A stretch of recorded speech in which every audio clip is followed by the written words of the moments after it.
ஒரு தடவை நாரதர் ஒரு தெரு வழியாக போய்கிட்டு இருந்தார். வழியில் ஒருத்தர் வேத சாஸ்திரம்லாம் படிச்சுக்கிட்டு உட்காந்துருந்தார். அவர் நாரதரை பார்த்து எங்கே போயிட்டுருக்குறீங்கன்னு கேட்டார். கடவுளை பார்த்துட்டு வரலாம்னு போயிட்டுருக்கிறேன் அப்படின்னார் நாரதர். அப்படின்னா அவர்கிட்ட எனக்கு எப்போ முக்தி கிடைக்கும்னு கேட்டுட்டு வாங்களேன் அப்படின்னார் இவர். சரி கேட்டு வரேன் அப்படின்னு சொல்லிவிட்டு நாரதர் நடந்தார். கொஞ்சம் தூரத்தில் ஒரு மரத்தடியில் ஒரு தொழிலாளி செருப்பு தைச்சிக்கிட்டு உட்காந்துருந்தார். அந்த ஆளும் அதே மாதிரி கேட்டுக்கிட்டார். எனக்கு எப்போ முக்தி கிடைக்கும்னு கடவுள்கிட்ட கேட்டுக்கிட்டு வாங்களேன்னார். அவர்கிட்டையும் சரின்னு சொல்லிவிட்டு நாரதர் நேராக வைகுண்டத்துக்கு வந்து சேர்ந்தார். கடவுளை பார்த்தார். இவங்க 2 பேரும் சொல்லி அனுப்பின விஷயத்தை பற்றி கேட்டார். அதுக்கு கடவுள் சொன்னார், அந்த செருப்பு தைக்கிற தொழிலாளி உடல் நீத்ததும் உடனே என்னை வந்து அடைவான். ஆனால் அந்த சாஸ்திரம் படித்த ஆள் இப்போதைக்கு என்கிட்ட வந்து சேரமாட்டான். அவன் இன்னமும் பல பிறவிகள் எடுத்து அங்கேயே இருக்க வேண்டியிருக்குது.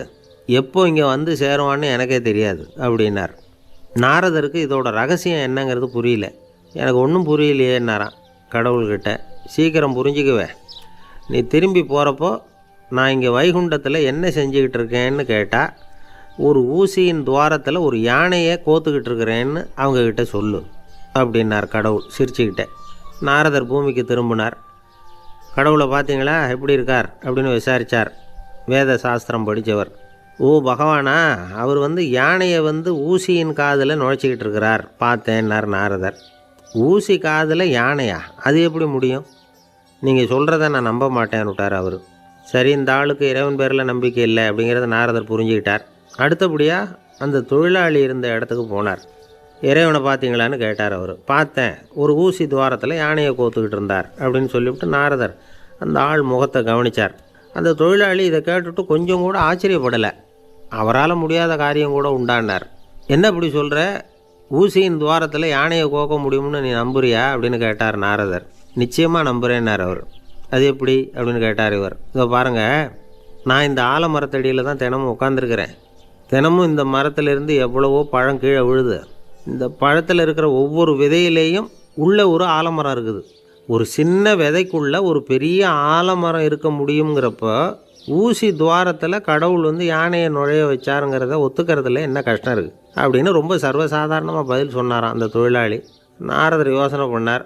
இந்த தொழிலாளி வேத சாஸ்திரங்களையெல்லாம் படிக்கலைன்னா கூட அறிவுபூர்வமாக சிந்தித்து இறைவனை நம்புகிறான்.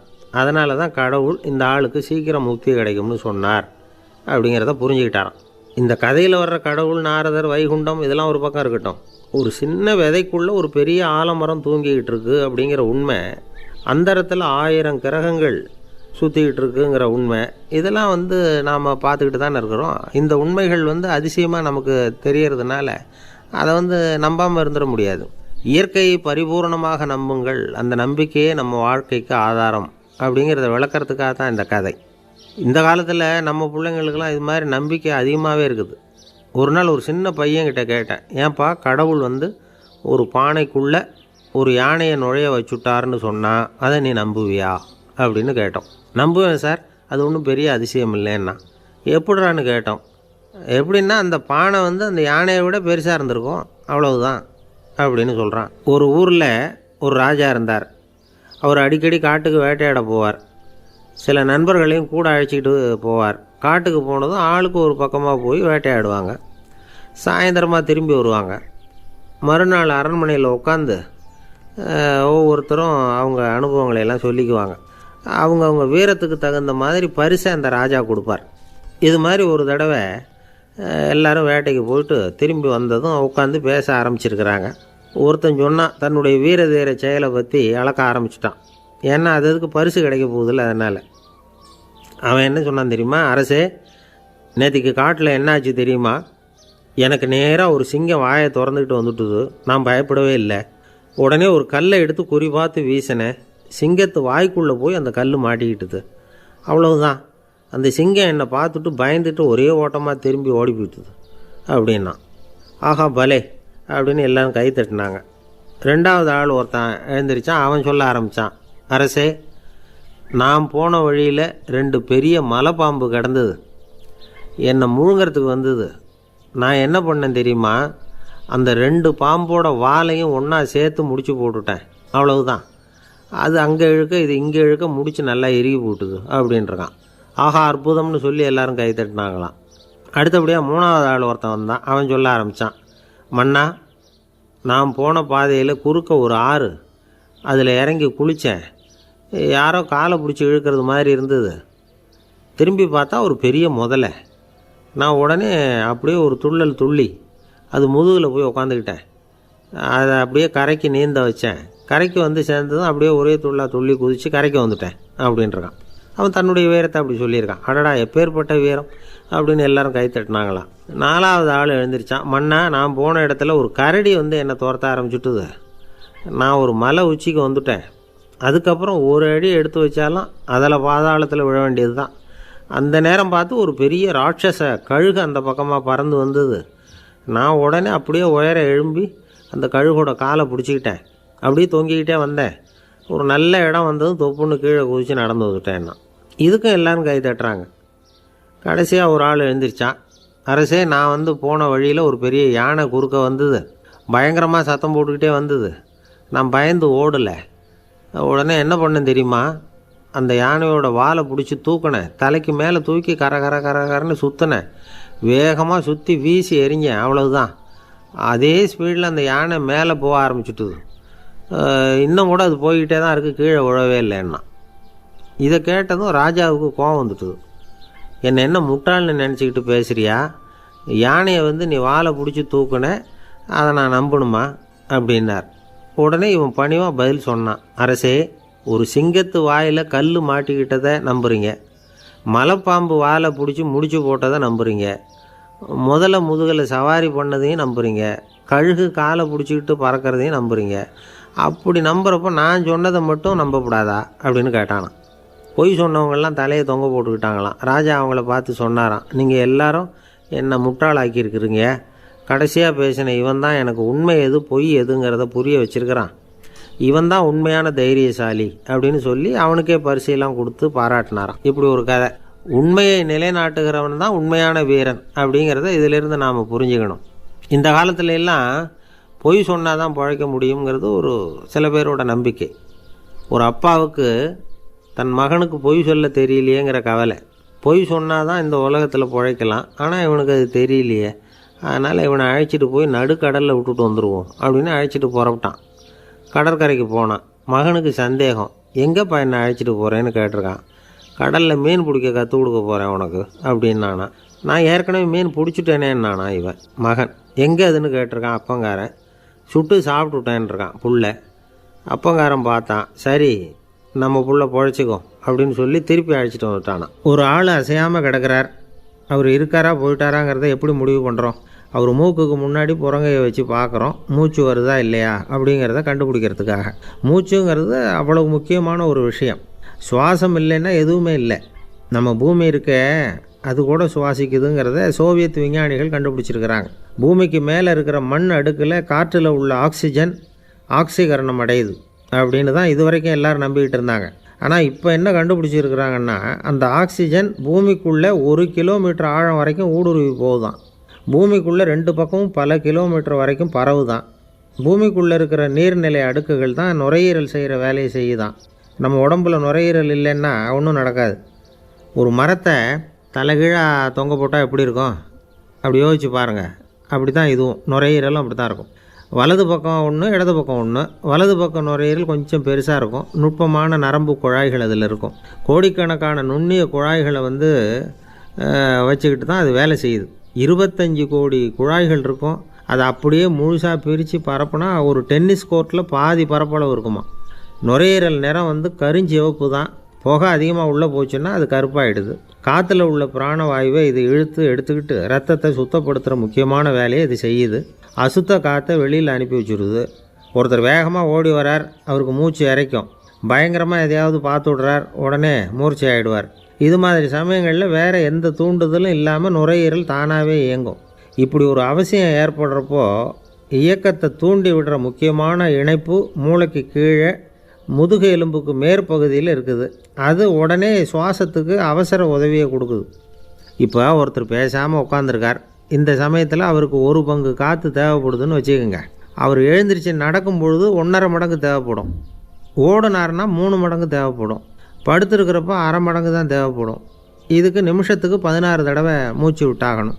இப்படி சாதாரணமாக உள்ளே இழுக்கிற காற்று கொஞ்சம்தான் இருந்தாலும் இது மாதிரி 8 மடங்கு காற்றை உள்ளே இழுத்து வச்சுக்கிற சாமர்த்தியம் நுரையீரலுக்கு இருக்குதான். தண்ணி, நுண்கிருமிகள், ரசாயன பொருள் இப்படி எது உள்ளே போனாலும் நுரையீரல் சமாளிச்சுக்கும். 30 வருஷமாக விடாத புகை பிடிக்கிறவர் தொடர்ந்து உள்ளே அனுப்பி வைக்கிற புகையை கூட சமாளிக்குதுன்னா பார்த்துங்களேன். உள்ளே போகிற புகை நுட்பமான சுவாச முடிச்சுகளை அழிச்சு விடுது. கறி புகை அது மேலே படிஞ்சு உபயோகம் இல்லாமல் பண்ணிவிடுது.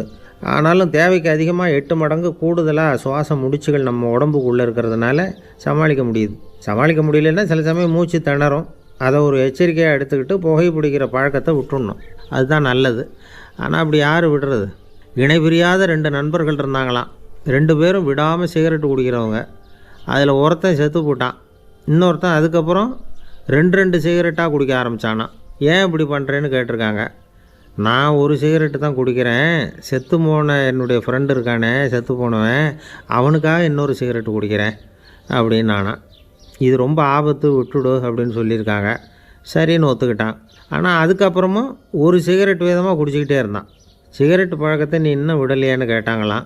அந்த பழக்கத்தை நான் எப்போவோ விட்டுட்டேன், இப்போ நான் குடிக்கிறது என் ஃப்ரெண்டுக்காக அப்படின்னு நானா. இவங்கெல்லாம் எப்படி திருந்துறது? என்னை விட யோக்கியம் இந்த உலகத்தில் வேறு யாரும் இல்லை சார் அப்படின்னார் ஒருத்தர். அவரை விட அயோக்கியன் வேறு யாரும் இருக்க முடியாதுங்கிற முடிவுக்கு கேட்டவங்க வந்துட்டாங்களாம். மனுஷனுக்கு இருக்கிற ஒரு மிகப்பெரிய குறையே தன்கிட்ட இருக்கிற குறை அவனுக்கு தெரியாமல் போகிறது தான். ஆனால் அடுத்தவங்ககிட்ட இருக்கிற குறை இவனுக்கு தெளிவாக தெரிஞ்சிடும். ஒரு ஒட்டகம் ஒரு கொக்கை பார்த்து ஒரு கேள்வி கேட்டு தான். என்ன கேள்வி தெரியுமா? உன் கழுத்து ஏன் இப்படி வளைஞ்சி போயிருக்குது அப்படின்னு கேட்டிருக்கு. இதுக்கு உடம்பே வளைச்சல். இது போய் கொக்கை கிண்டல் பண்ணுது. இன்றைக்கி மனித சுபாவமும் கிட்டத்தட்ட இப்படி தான் இருக்குது. இந்த உலகத்தில் குறையில்லாத மனிதர்கள் யாரும் கிடையாது, நாம் உள்பட. அப்படிங்கிறத முதல்ல நாம் நல்லா புரிஞ்சுக்கணும். ஒரு ஊரில் ஒரு விற்பனை நிலையம் இருந்தது. செல்ல பிராணிகளை விற்பனை செய்கிற நிலையம் அது. நாய், கிளி, பூனை இப்படி நிறைய வச்சு விற்பனை பண்ணிகிட்ருக்குறாங்க. நாய்க்குட்டி விற்பனை செய்கிற பகுதியில் ஒரு சிறுவன் நின்றுக்கிட்டு இருந்தான். விற்பனை செய்கிற ஆளுக்கிட்ட விலை கேட்டுக்கிட்டு இருந்தான். அதோ இருக்குதே அந்த நாய்க்குட்டி என்ன விலை அப்படின்னு கேட்டானா. 1000 ரூபா அப்படின்னாரான். சரி அது வேணாம், இது என்ன விலைன்றிருக்கான். 500 ரூபா அப்படின்னாரான். இந்த சின்ன பையன் கையில் வச்சுருந்தது வெறும் 50 ரூபா தான். அதனால் இதை விட குறைச்சலாக கிடைக்குமான்னு பார்த்துருக்கான். அந்த கடையில் ஒரு மூலையில் சரியாக கவனிக்கப்படாமல் ஒரு நாய்க்குட்டி படுத்து கிடந்தது. பாவமாக கத்திக்கிட்டு இருந்தது. அதை பார்த்ததுமே இவனுக்கு அது ரொம்ப பிடிச்சி போச்சு. உடனே அந்த கடைக்காரரை பார்த்து, அதுவும் அந்த மூலையில் படுத்து கிடக்குதே அந்த நாய்க்குட்டி என்ன விலை அப்படின்னு கேட்டிருக்கான். தம்பி, அது ஒரு கால் ஊனம், அதனால் அது உன்னோட குதித்து விளையாடவோ ஓடுறதோ அதால் முடியாத காரியம் அப்படின்ட்டுருக்கார் அவர். அது தெரிஞ்சு தாங்க கேட்குறேன், அதோட விலை என்ன அதை மட்டும் சொல்லுங்களேன் அப்படின்ட்டுருக்கான். தம்பி, இது கால் ஊனம் உள்ள ஒரு நாய். இதை போய் காசு கொடுத்து வாங்கிறதுக்கு யாராவது பிரியப்படுவாங்களா? இதை நான் உனக்கு இலவசமாகவே தர்றேன், எடுத்துகிட்டு போ அப்படின்னாரான். இதை கேட்டதும் அந்த சிறுவனுக்கு கோவம் வந்துட்டு தான். நீங்கள் ஒன்றும் சும்மா கொடுக்க வேணாம், இந்தாங்க 50 ரூபா, இதை வச்சுக்கிட்டு நாய்க்குட்டியை கொடுங்க அப்படின்ட்டுருக்கான். அவருக்கு ஒன்றும் புரியல, ஆச்சரியமாக இருந்தது. சரின்னு பணத்தை வாங்கிட்டு நாய்க்குட்டியை தூக்கி கொடுத்தார். அந்த சிறுவன் அந்த நாய்க்குட்டியை 2 கையாலையும் வாங்கினா, மார்போடு பிரியமாக சேர்த்து அணைச்சிக்கிட்டான். தெருவில் இறங்கி நடக்கிறான். அப்படி நடக்கும்பொழுது தான் பார்க்குறார், கடைக்காரர் ஆச்சரியமாக அவனை பார்க்குறார். அப்போ தான் அவருக்கு ஒரு விஷயம் புரியுது. அந்த சிறுவன் தெருவில் நாய்க்குட்டியை மார்போடு அணைச்சிக்கிட்டு விந்தி விந்தி நடந்து போய்கிட்டு இருக்கிறான். ஆமாம், அவனுக்கும் ஒரு கால் ஊனம். இந்த நாய்க்குட்டியை யாருமே வாங்க மாட்டாங்கன்னு நினச்சிக்கிட்டு இருந்தார். குறையுள்ள அதுக்கும் ஒரு எஜமானன் கிடச்சிட்டான். அதனால் ஊனம் ஒரு குறை இல்லை அப்படிங்கிற உண்மையை அந்த கடைக்காரர் புரிஞ்சுக்கிட்டாரான். நம்மால் ஒருத்தர் கொஞ்சம் வயசானவர், எழுந்திரிச்சு சரியாக நடக்க முடியாது, சாய்வு நாற்காலியிலேயே எப்பவும் உட்காந்துருப்பார். அவர் தனக்கு துணையாக ஒரு நாயை பக்கத்தில் வச்சுருந்தார். அதுவும் ரொம்ப வயசான ஒரு நாய், எழுந்திரிக்கவே சிரமப்படும், நடக்கவும் முடியாது. அவர் பக்கத்துலேயே இதுவும் சோர்ந்து போய் படுத்து கிடக்கும். அந்த பெரியவரை பார்க்க வந்த ஒருத்தர் கேட்டார், ஏங்க, ஒரு சின்ன பையனை உங்களுக்கு துணையாக வச்சுக்கப்படாதா? இந்த நாயை உங்களுக்கு பாதுகாப்பாக வச்சுருக்கிறீங்களே, உங்களுக்கு ஒரு ஆபத்துன்னா இது எப்படி உங்களுக்கு உதவ முடியும் அப்படின்னார்.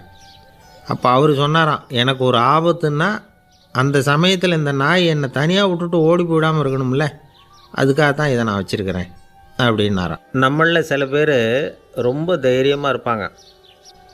நாம் கூட சொல்கிறது உண்டு, அந்த ஆளுக்கிட்ட வர்றதுக்கு எமன் கூட பயப்படுவான் அப்படின்னு சொல்கிறது உண்டு. தைரியசாலிகளை நெருங்கிறதுக்கு எமன் பயப்படுவான் அப்படின்னு சொல்கிறது உண்மை தான், அது பொய் இல்லை. மன வலிமை இருக்குது பாருங்கள், அது மனுஷனை காப்பாற்றும். இது மருத்துவ ரீதியான உண்மை.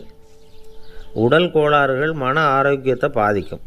மன எழுச்சி, மன போராட்டம் இதெல்லாம் உடல் இயக்கத்தில் மாறுதலை உண்டாக்குது. சில வகையான நோய்களுக்கும் மனசுக்கும் இருக்கிற சம்பந்தம் என்னங்கிறத பற்றியெல்லாம் இப்போ ஆராய்ச்சி பண்ணுறாங்க. ஆஸ்மா, மூட்டு வலி, பெருங்குடல் அழற்சி, உயர் இரத்த அழுத்தம், சோரியாசிஸுங்கிற தோல் வியாதி, வயிற்று புண்ணு, இந்த தைராய்டு நச்சுத்தன்மை, இது மாதிரி நோய்களை உண்டாக்குறதுல மனசோட பங்கு என்னங்கிறத பற்றியெல்லாம் ஆய்வு பண்ணி பார்த்துருக்குறாங்க.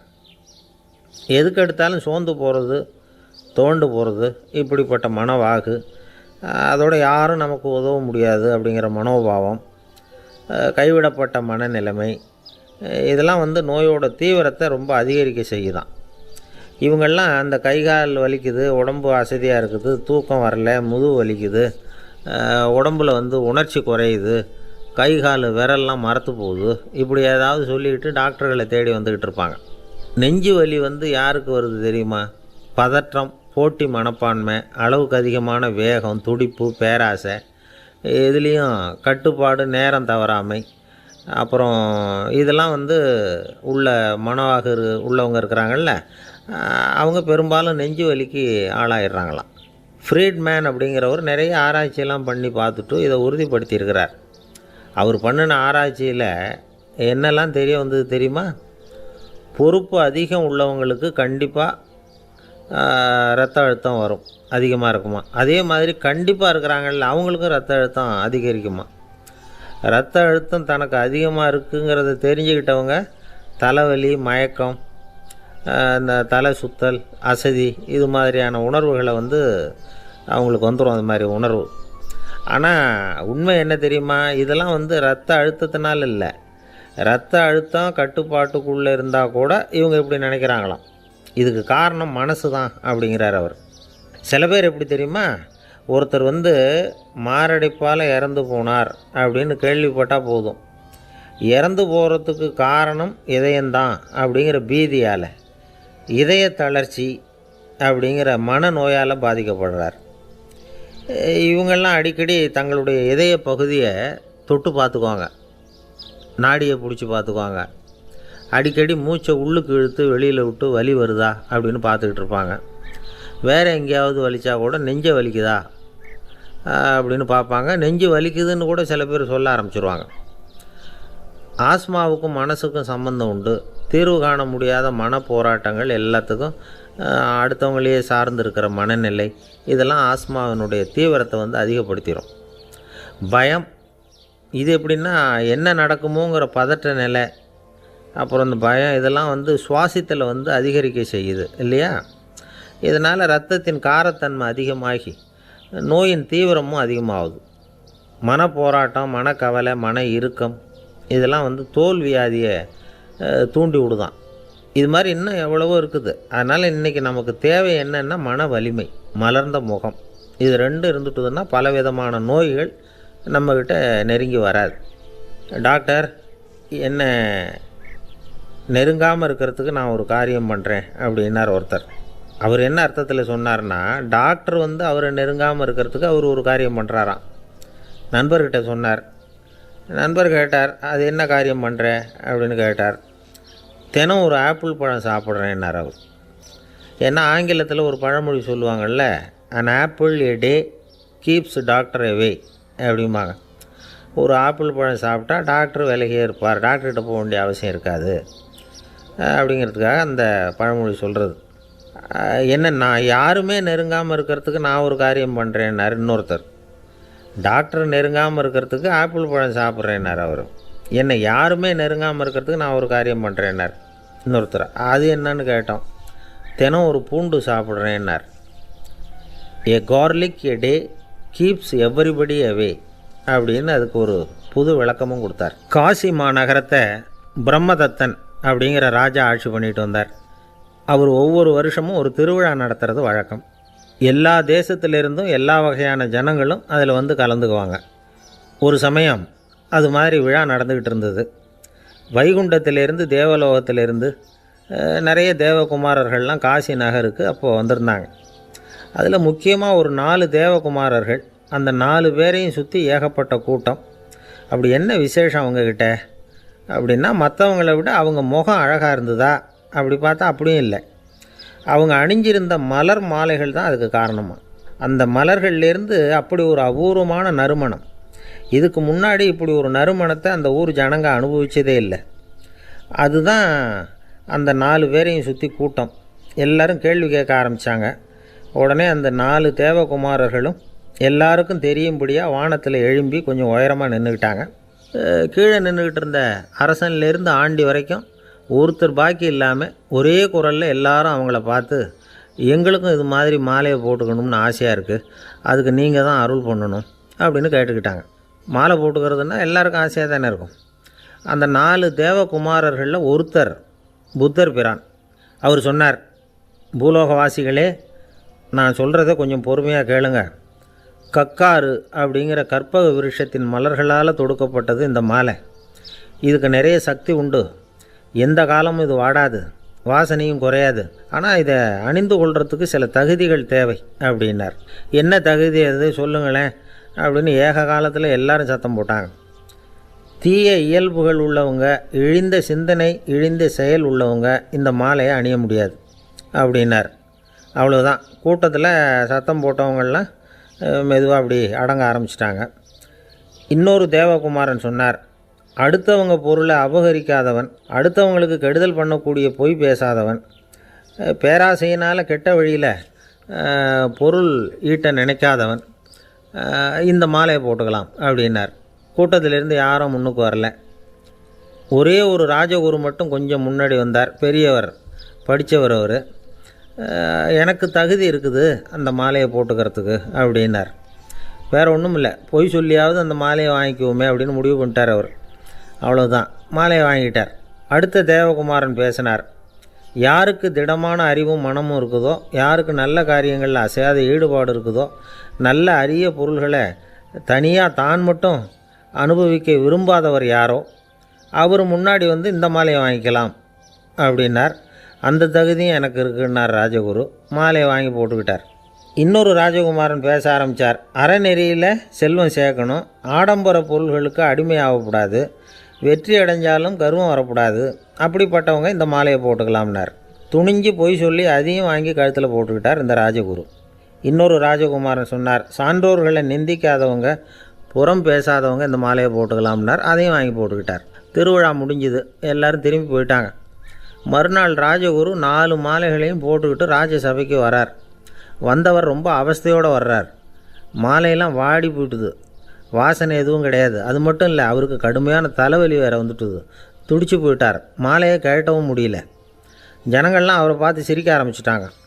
என்னத்துக்கு ஆசைப்படணும், ஏன் இப்படி கஷ்டப்படணும் அப்படின்னு. ராஜா பார்த்தார். மறுபடியும் விழாவுக்கு ஏற்பாடு பண்ணினார். தேவகுமாரர்கள்லாம் வந்தாங்க. ராஜகுரு வந்தார். மக்கள் முன்னிலையில் அவங்க காலில் விழுந்தார், மன்னிப்பு கேட்டுக்கிட்டார். இந்த மாலையை போட்டுக்கிற தகுதி எனக்கு இல்லை. தகுதி இல்லாத ஒருத்தன் தகாத தகுதியை பொய் மூலம் பெறணும்னு ஆசைப்படுறாங்களே, அவங்களுக்கெல்லாம் என்னுடைய தண்டனை ஒரு எச்சரிக்கையாக இருக்கட்டும்னார். அதுக்கப்புறம் தேவகுமாரர்கள் அவர் கழுத்தில் இருக்கிற மாலையை கழட்டினாங்களாம். அந்த மாலைகளும் பழையபடி மனம் கொடுக்க ஆரம்பிச்சுட்டு தான். இதிலேருந்து நாம் தெரிஞ்சுக்க வேண்டியது என்னென்னா, நமக்கு தகுதி இல்லாத ஒரு கௌரவம் நம்மக்கிட்ட தானாக வந்தால் கூட அதை தவிர்த்து விடுறது தான் நல்லது. அதுதான் புத்திசாலித்தனம். ஒருத்தர் வந்தார். சார், எங்கள் இலக்கிய மன்ற விழாவுக்கு நீங்கள் தலைமை தாங்கணும்னார். உடனே இவர் சொன்னார், பேச்சாளர், சார், இலக்கியத்தை பற்றி பேசுகிற தகுதி எனக்கு இல்லையே அப்படின்னார். உடனே அவர் கூப்பிட வந்தவர் சொன்னார், அந்த தகுதி உங்களுக்கு இல்லைங்கிறது எங்களுக்கும் தெரியும் சார், அதனால தான் உங்களை தலைமை தாங்க கூப்பிட்றேன் அப்படின்னார். அது சரி, தலைமைன்னா அதுக்கு இவர் என்ன தான் அர்த்தம் பண்ணுறாருன்னு தெரியல. ஒரே ஒரு ஊரில் ஒரு ராஜா இருந்தார். அவர் பேரில் மக்களுக்கு ரொம்ப மரியாதை. அவ்வளவு நல்லா ஆட்சி புரிஞ்சுக்கிட்டு வந்தார். அவருக்கு வயசாகிட்டுது. அதனால் ஒரு நாள் அமைச்சரை கூப்பிட்டார். இதை பாருங்கள், எனக்கு வயசாகிட்டுது, அதனால் இந்த அரச பொறுப்பையெல்லாம் நீங்கள் ஏற்றுக்குங்க அப்படின்னார். அதுக்கப்புறம் ராணியை கூப்பிட்டார். வா, நாம் இனிமேல் இங்கே இருக்க வேணாம், காட்டுக்கு போய் தவம் பண்ணலாம் அப்படின்னு கூப்பிட்டார். இந்த செய்தி மக்களுக்கு அறிவிக்கப்பட்டது. மக்கள் உடனே கூட்டம் கூட்டமாக அரண்மனைக்கு வர ஆரம்பிச்சிட்டாங்க. மன்னரை போய் பார்க்குறாங்க. அரசே, தாங்கள் எங்களுக்கு தந்தை மாதிரி. நீங்கள் காட்டுக்கு போயிட்டால் நாங்கள்லாம் இங்கே எப்படி இருக்க முடியும்? எங்களுக்கெல்லாம் எந்த துன்பமும் இல்லாமல் பார்த்துக்கிட்டு வர்றீங்க. இது மாதிரியான ஒரு அரசாட்சி இல்லைன்னா மக்கள் வந்து வாழ்ந்து என்ன பயன் அப்படின்னாங்க. இருந்தாலும் என்ன பண்ணுறது, வயசாயிட்ட காரணத்தினால இந்த முடிவுக்கு வர வேண்டியிருக்குது அப்படின்னாராம் ராஜா. அப்படின்னா நீங்கள் காட்டுக்கு போக வேணாம், நாங்கள் போகிறோம். நாங்கள் அங்கே போய் தவம் பண்ணுறோம், வழிபாடு பண்ணுறோம். கடவுள் வருவார், அவர்கிட்ட வரம் வாங்கிட்டு வந்துடுறோம் அப்படின்னாங்களாம். அப்படி சொல்லிவிட்டு உடனே எல்லோரும் காட்டுக்கு போனாங்க. நாட்டு மக்கள் எல்லாரும் ஒட்டு மொத்தமாக வந்து காட்டில் உட்காந்துக்கிட்டு தவம் பண்ணுறதை பார்த்தார் கடவுள். உடனே புறப்பட்டு வந்தார். எல்லோரும் இப்படி வந்து உட்காந்துருக்குறீங்களே, என்ன வேணும் உங்களுக்கு அப்படின்னு கேட்டார். உடனே மக்கள் எல்லாரும் ஒரு குரலில் சொன்னாங்க, சுவாமி, எங்கள் மன்னன் ரொம்ப நாளைக்கு நல்லபடியாக இருக்கணும். அவர் வந்து மகிழ்ச்சியாகவும் உடல் நலத்தோடும் இருந்தால் தான் நாங்கள் அமைதியாக வாழ முடியும் அப்படின்னாங்க. சரி, அதுக்கு என்ன செய்யணும் அப்படின்னார் ஆண்டவன். எங்கள் மன்னருக்கு இன்னும் ஒரு 100 வருஷம் ஆயுளை கொடுங்க அப்படின்னாங்க. அவ்வளவு தானே, சரி அப்படியே ஆகட்டும் அப்படின்னு சொல்லிவிட்டு ஆண்டவன் போயிட்டார். மக்கள் மகிழ்ச்சியோடு திரும்பி வந்தாங்க. மன்னா, கடவுள் வரம் கொடுத்துட்டார், நீங்கள் 100 வருஷம் வாழ போகிறீங்க அப்படின்னாங்க. இதை கேட்டதும் ராணி ராஜாவை வணங்கி நான் தவம் செய்ய போகிறேன் அப்படின்னு புறப்பட்டாங்க. உடனே மக்கள் என்ன நினச்சாங்க தெரியுமா, ஐயோ, நாம் ராஜாவுக்கு மட்டும்தானே நீண்ட ஆயுள் வேணும்னு வரம் வாங்கினோம், ராணிக்கு வாங்கலையே, அதுதான் கோபத்தில் புறப்பட்டாங்க போல இருக்குது அப்படின்னு நினச்சி வருத்தப்பட்டாங்க. ஆனால் ராணி நினச்சது அது இல்லை. ராணி போய் தவம் பண்ணாங்க, கடவுள் காட்சி கொடுத்தார். இவங்க கேட்குறாங்க, சுவாமி, ராஜாவுக்கு மட்டும் 100 வருஷம் ஆயுள்னு வரம் கொடுத்துட்டீங்க, அப்படின்னா குடிமக்களும் 100 வருஷம் இருக்கணும். இப்படிப்பட்ட குடிமக்கள் இல்லைன்னா அப்படிப்பட்ட அரசன் இருந்து என்ன பிரயோஜனம் அப்படின்னாங்களாம். ஆண்டவன் பார்த்தார், சரி அவங்களும் 100 வருஷம் வாழ்வாங்க, அது மட்டும் இல்லை, நீயும் 100 ஆண்டு காலம் வாழ வரமளிக்கிறேன் அப்படின்னு சொல்லிவிட்டு மறைஞ்சிட்டார். இதில் ஆண்டவன் வர்றதும் மறையிறதும் முக்கியம் இல்லை. இதில் கவனிக்க வேண்டியது ஆள்கிறவனின் விசாலமானம், குடிமக்களின் விசாலமானம், ஆள்கிறவன் மனைவியினுடைய விசாலமானம். இப்படி ஒரு நாடு இருந்துட்டுதுன்னா எப்படி இருக்கும் வாழ்க்கையை நினச்சி பாருங்கள். அதனால தான் பெரியவங்கள்லாம் சொல்கிறாங்க, இதய வாசல் திறந்தே இருக்கணும், இதயத்தின் கதவுகளை மூடாதீங்க அப்படின்னு சொல்லுவாங்க. என்கிட்ட ஒருத்தர் சொன்னார், என்னுடைய இதய வாசல் எப்போவும் திறந்தே தான் இருக்குதுன்னார். எதனால் அப்படி சொல்கிறீங்க அப்படின்னு கேட்டோம்.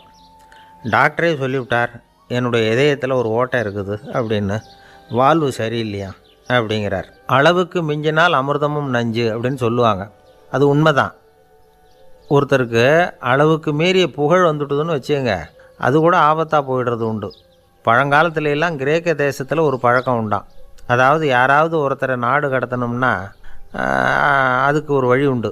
அதாவது ஒருத்தரை நாடு கடத்தணும்னு மக்கள் விரும்புகிறாங்கன்னு வச்சுங்களேன், அவர் பேரை ஒரு மண்பாண்ட ஓட்டுச்சில்லில் எழுதி அதை வந்து ஒரு குறிப்பிட்ட பொது இடத்துல போட்டுற வேண்டியது, அவ்வளவுதான். இது மாதிரி பல பேர் போட்டுக்கிட்டே இருப்பாங்க, எல்லாம் அப்படியே குவிஞ்சு போயிடும். அந்த ஓட்டாஞ்சில்லு குவியலில் யாருடைய பேர் அதிகமாக இருக்குதோ அந்த நபரை ஒரு 10 ஆண்டுகள் நாடு கடத்தி விடுவாங்க. இது அந்த ஊர் வழக்கமாக. ஒரு நாள் அந்த குவியலுக்கு பக்கத்தில் ஒரு ஆள் நின்றுக்கிட்டு இருக்கிறான். அவன் கையில் ஒரு ஓட்டாஞ்சில்லு வச்சுருக்கிறான். அதில் யாரோட பேரையோ எழுதணும், எழுதி அந்த இடத்துல போடணுங்கிறது அவன் ஆசை. ஆனால் அவன் படிக்காதவன், அதனால் எழுத தெரியல.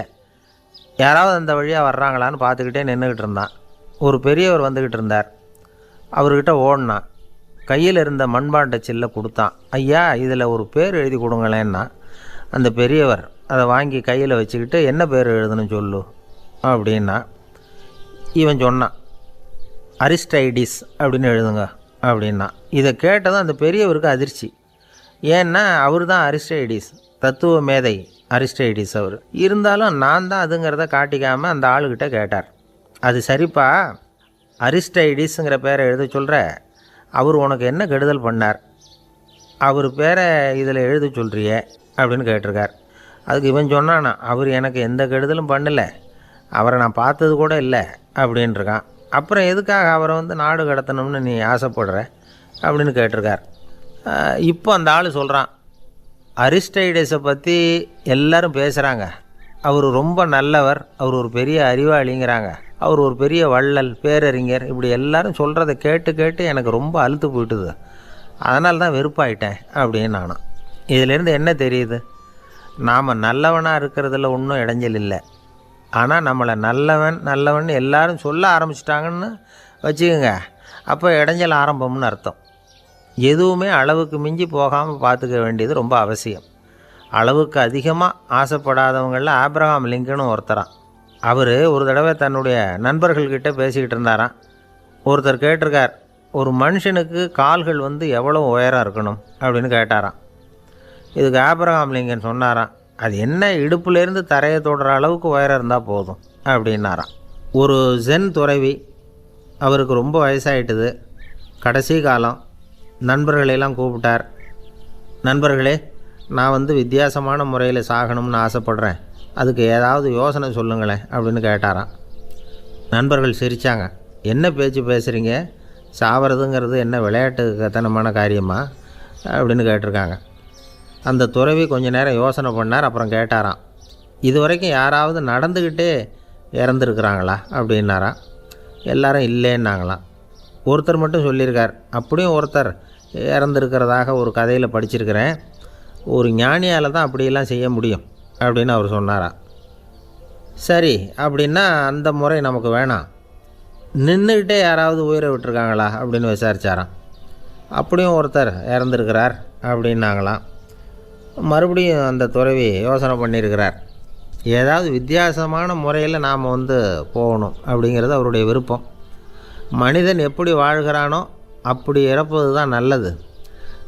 சரி, யாராவது தலைகீழாக யோகம் செய்யும் நிலையில் இறந்துருக்கிறாங்களா அப்படின்னு விசாரித்தாராம். நண்பர்கள் சிரித்தாங்க. தலைகீழாக நின்னபடி இறந்ததாக நாங்கள் கேள்விப்பட்டதே இல்லை, அது முடியாத காரியம் அப்படின்ட்டுருக்காங்க. இப்போ அந்த துறவிக்கு திடீர்னு உற்சாகம் வந்துட்டுது. உடனே எழுந்திரிச்சார், தலைகீழாக நின்னார், அப்படியே உயிரை விட்டுட்டார். அவ்வளோதான். அந்த மடாலயத்தில் ஒரே குழப்பம், எப்படி அவரை கீழே இறக்கி படுக்க வைக்கிறது அப்படின்னு புரியல. இப்படி உயிர் விடுறதை பற்றி அவங்க இது வரைக்கும் கேள்விப்பட்டதும் இல்லை. உண்மையிலேயே இவர் இறந்து தான் போனாராங்கிறதும் தெரியல. சோதித்து பார்த்தாங்க, இதய துடிப்பு, நாடி துடிப்பு எல்லாம் நின்று போயிருந்தது. இவர் எப்பவும் இப்படி தான், என்ன பண்ணுறது இப்போது அப்படின்னு சொல்லி எல்லோரும் குழம்பிக்கிட்டு இருக்கிற சமயத்தில் ஒரு பெரிய ஒரு யோசனை சொன்னார். இந்த துறவியோட மூத்த சகோதரி பக்கத்து மடாலயத்தில் இருக்கிறாங்க, அவங்கள இங்கே அழைச்சிட்டு வந்தால் ஏதாவது வழி கிடைக்கும் அப்படின்னார். அந்த அம்மாவுக்கு 90 வயசு. அழைச்சிட்டு வந்தாங்க. ஒரு குச்சியை ஊன்றிக்கிட்டு அப்படியே மெதுவாக நடந்து வந்தாங்க. தம்பி, தலைகீழாக நின்று உயிர் விட்டு இறக்கிறத பார்த்தாங்க. தம்பின்னு கூப்பிட்டு பார்த்தாங்க, ஒன்றும் காணோம். உடனே என்ன பண்ணாங்க, தன்னுடைய கைத்தடியால் தம்பியோட உடலை ஒரு தட்டினாங்க. ஏப்பா, சாகிறப்பவும் உன்னுடைய குறும்புத்தனத்தை விடலையா, இப்படியாடா சாகிறது, ஒழுங்காக செத்து தொலை அப்படின்னாங்களாம். அவ்வளவுதான். உடனே அந்த துறவி திரும்பி நேராக நின்னார். அக்கா, கோவப்படாத, நான் ஒழுங்காக சாகிறேன், எப்படி செத்தா என்ன, எல்லாம் எனக்கு ஒன்று தான் அப்படின்னு சொல்லிவிட்டு அப்படியே தரையில் படுத்து உயிரை விட்டாராம். அதுக்கப்புறம் அந்த அம்மா கோலை கையில் எடுத்துக்கிட்டு அப்படியே திரும்பி கூட பார்க்காம அவங்க பாட்டுக்கு போயிட்டாங்களாம். மரணத்தை ஒரு விளையாட்டாக ஆக்கிய அந்த துறவிக்கு வாழ்க்கையே ஒரு விளையாட்டாக தான் இருந்திருக்குது. எந்த நோக்கமும் இல்லாமல் செயல்படுறதுன்னா என்னங்கிறதும் அவருக்கு தெரிஞ்சிருக்குது. பயனை எதிர்பார்க்காமல் பணி செய்து வாழ்ந்து மறைந்த மகான் அவர். தம்முடைய தொழிலை விளையாட்டு போல் செய்ய தெரிஞ்சவருக்கு வாழ்க்கையே ஒரு விளையாட்டாக மாறிடும். எல்லாமே விளையாட்டாகி விடுகிற போது மரணமும் விளையாட்டாகிவிடும் அப்படிங்கிறது தான் அந்த தத்துவம். ஆனால் அதுக்கு முன்னாடி உங்களுக்குள்ளே இருக்கிற உண்மையான நடிகனை நீங்கள் அடையாளம் கண்டுபிடிக்கணும். நீங்கள் நடிக்க வேண்டியதே இல்லை, நீங்கள் ஏற்கனவே நடிச்சுக்கிட்டு தான் இருக்கிறீங்க. நீங்கள் இந்த உண்மையை தெரிஞ்சுக்கணும், அவ்வளவுதான். இதுதான் ஞானிகளுடைய கருத்து. நீங்கள் தெருவில் நடந்து போயிட்டுருக்கிறீங்க, எதிரில் வர்றவர் உங்களை பார்த்து எப்படி இருக்கிறீங்கன்னு கேட்குறார். நல்லா இருக்கிறேங்கிறீங்க. உண்மையிலேயே நாம் நல்லா இருக்க மாட்டோம், ஏதாவது உடம்புல கோளாறு இருக்கும். ஆனால் அப்படி சொல்லுவோம், நல்லா இருக்கிறேன் அப்படின்னு. அது நடிப்பு தானே. உங்களை சந்தித்ததில் ரொம்ப மகிழ்ச்சி அப்படின்னு சொல்கிறோம். உடனே கொஞ்சம் நிதானமாக யோசித்து பாருங்கள், உண்மையிலேயே உங்கள் மனசு மகிழ்ச்சி அடைஞ்சுட்டுதா? அது நடிப்பு தானே. வாழ்க்கையை சரியாக புரிஞ்சுக்கிட்டால் எல்லாமே நடிப்புங்கிறது புரியும். கல்யாண பத்திரிக்கை அனுப்பியிருந்தேனே, ஏன்டா வரலன்னு கேட்டான் ஒருத்தன். வந்திருந்தேனே அப்படின்னானா இவன். டேய், ஏன்டா போய் சொல்கிற, நான் பத்திரிக்கையே உனக்கு அனுப்பலையே அப்படின்ட்டுருக்கான் அவன்.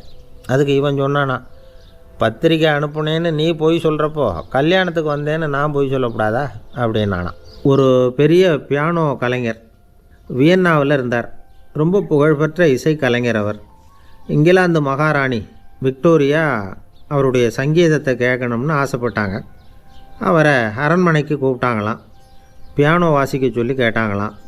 இவரும் ரொம்ப பிரமாதமாக வாய்ச்சி காட்டியிருக்கார். உடனே பாராட்டி பரிசுகள்லாம் கொடுத்து அனுப்புனாங்களாம். அந்த இசையை கேட்குறதுல அரசிக்கு ரொம்பவும் ஆர்வம் உண்டு. அதனால் அதுக்கப்புறமும் அந்த கலைஞர் அடிக்கடி அரண்மனைக்கு வர வேண்டிய அவசியம் ஏற்பட்டது. ஏன்னா அரசி கூப்பிட ஆரம்பித்தாங்க. இவர் போகணும், அங்கே இசை நிகழ்ச்சி நடத்தணும். இவர் அங்கே பாடி வாசிக்கிறது உண்டு. ஒரு தடவை மகாராணி அவரை பார்த்து, உங்கள் நாட்டு தேசிய கீதம் பாடுங்களேன் அப்படின்னு கேட்டாங்களாம். உடனே அவர் தன்னுடைய நாடான ஆஸ்திரியாவின் தேசிய கீதத்தை பாடியிருக்கிறார். அவர் பாட ஆரம்பித்த உடனே மகாராணி எழுந்திரிச்சு நின்னாங்களாம். அதுக்கு மரியாதை செலுத்துகிற நோக்கத்தோடு பாட்டு முடிகிற வரைக்கும் அப்படியே நின்றுக்கிட்டு இருந்தாங்களாம். இதுதான் அந்த அரசியினுடைய பெருந்தன்மை. அதாவது நாட்டுப்பற்றுங்கிறது அந்த அளவுக்கு அப்படி இருக்கணும். இப்படி ஒரு அரசியே நம்ம நாட்டு தேசிய கீதத்துக்கு எழுந்திரிச்சு நின்று மரியாதை செலுத்துகிறாங்க அப்படிங்கிறத புரிஞ்சிக்கும் பொழுது அந்த முதிய கலைஞரின் மகிழ்ச்சிக்கு அளவே இல்லையாம். அதுக்கப்புறம் அந்த பியானோ கலைஞர் ஒரு நாள் தன்னுடைய நண்பர் ஒருத்தர்கிட்ட பேசிக்கிட்டு இருந்தாராம். அப்போ சொன்னாராம், மகாராணியார் எனக்கு எவ்வளவோ பரிசுகள்லாம் கொடுத்துருக்குறாங்க.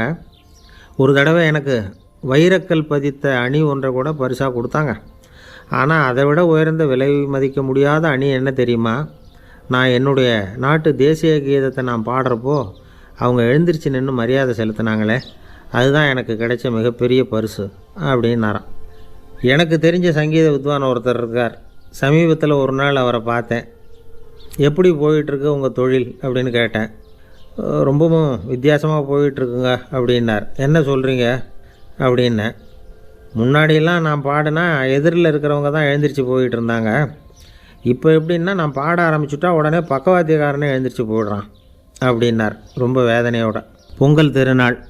பொங்கல் திருநாள்னால் இது ஏதோ அறுவடை திருநாள் அப்படின்னு சொல்லுவோம். அதாவது வருஷம் பூரா நாம் பாடுபட்டு அதனுடைய பலனை அனுபவிக்கிற நாள் அப்படிங்கிறது நாம் சொல்லிகிட்டு இருக்கிறது. இது முக்கியமாக இது ஒரு நன்றி அறிவிப்பு நாள் அப்படின்னு சொல்லுவாங்க. இன்றைக்கி நிறைய நன்றி அறிவிப்பு கூட்டம்லாம் நடந்துக்கிட்டு இருக்குல்ல, அது மாதிரி விவசாயிகள் நடத்துகிற ஒரு நன்றி அறிவிப்பு விழா இது. யாருக்கு நன்றி சொல்கிறாங்கன்னா ஆதவனுக்கு. அதாவது சூரியன் இல்லைன்னா விவசாயம் இல்லை. அதனால் ஆதவனுக்கு நன்றி செலுத்துகிற நாளாக இந்த பொங்கல் திருநாளை நாம் கொண்டாடுறோம். அதாவது இந்த பொங்கலில் விவசாயிகள்கிட்டேருந்து நிறைய பண்புகளை நாம் தெரிஞ்சுக்க வேண்டிய நாள் இது. விவசாயிகள் அவங்க விவசாயம் முன்னேறி இருக்கிற அளவுக்கு விவசாயிகளுடைய வாழ்க்கை தரம் முன்னேறலை. அந்த அளவுக்கு அவர்கள் நாட்டுக்காக உழைச்சிக்கிட்டு இருக்கிறாங்க.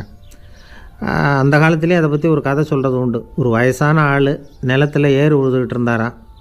கிழிஞ்சு போன ஒரு சின்ன துண்டை தான் இடுப்பில் கட்டியிருந்தாராம்.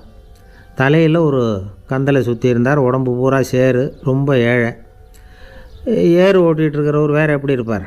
இருந்தாலும் அந்த ஆள் ரொம்ப ஜாலியாக பாட்டு பாடிக்கிட்டே ஏறு உழுதுகிட்டு இருந்தாராம். உடம்புல தான் அவர் ஏழையை தவிர மனசில் ஒரு ஏழையாக தெரியல. அந்த சமயத்தில் அந்த நாட்டு ராஜா அந்த பக்கமாக குதிரை மேலே வந்தாராம்.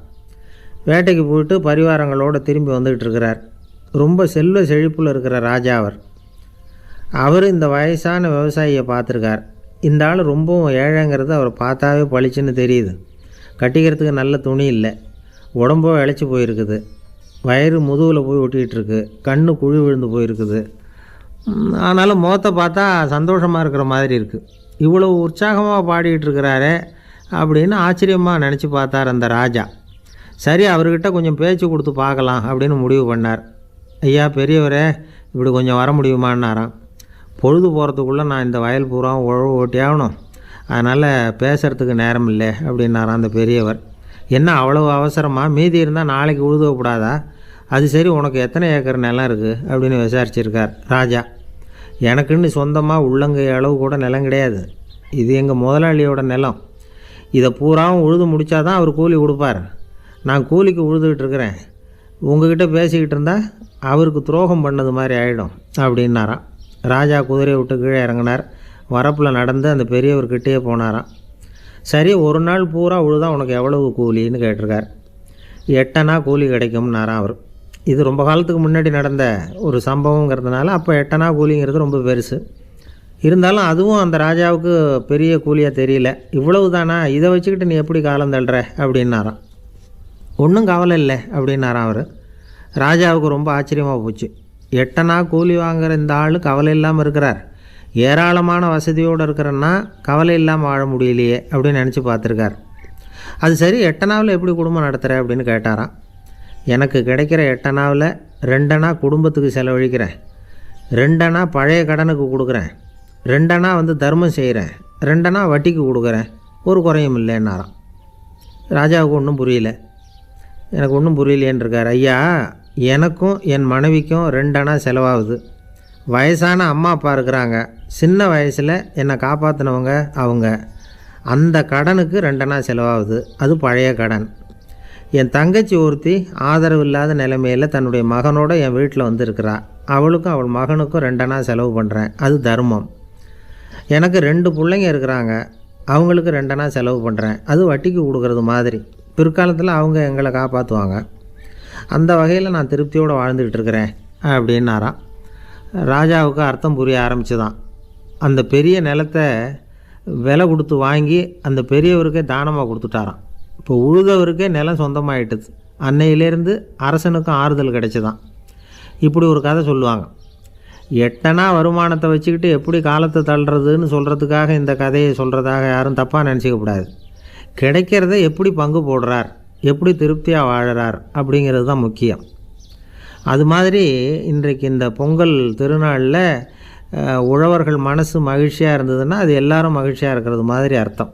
அதனால் அவர்கள்ட்டேருந்து நாம் பாடம் கற்றுக்கணும். சில உழவர்கள் தங்கள் நிலத்தில் விளையிறத தாங்கள் சாப்பிட மாட்டாங்க, அடுத்தவங்கள்ட்ட விற்றுட்டு சந்தையில் போய் வேறு அரிசி வாங்கிட்டு வந்து தான் இவங்க சாப்பிடுவாங்க. அப்படிப்பட்ட விவசாயிகள்லாம் இது உண்டு. பங்கிடுகிற பண்பை உழவர்கள்ட்டேருந்து கற்றுக்கொள்ளுங்கள் அப்படிம்பாங்க. ஒரு ஆள் நிம்மதியாக மகிழ்ச்சியாக இருந்தானா, உங்கள் நிம்மதிக்கும் மகிழ்ச்சிக்கும் என்ன காரணம்னு கேட்டிருக்கார் இன்னொருத்தர். என்கிட்ட இருந்தது பூராவையும் என் பிள்ளைங்களுக்கு சமமாக பங்கு போட்டு கொடுத்துட்டேன், எனக்குன்னு எதுவுமே வச்சுக்கல, அதுதான் நிம்மதிக்கு காரணம்ன்றிருக்கான். உங்ககிட்ட இருந்தது எவ்வளவு இருந்தது அப்படின்னு கேட்டிருக்காரு அவர். மொத்தமாக ஒரு 50,000 ரூபா இருக்கும் அப்படின்னு இருக்கான். அவ்வளவும் பணமாகவே இருந்ததா அப்படின்னு கேட்டிருக்காங்க அவங்க. இல்லைங்க, அவ்வளவும் கடன், அதை தான் பிரித்து கொடுத்துருக்கேன் பிள்ளைங்கக்கிட்ட அப்படின்னு நானும் அவன்.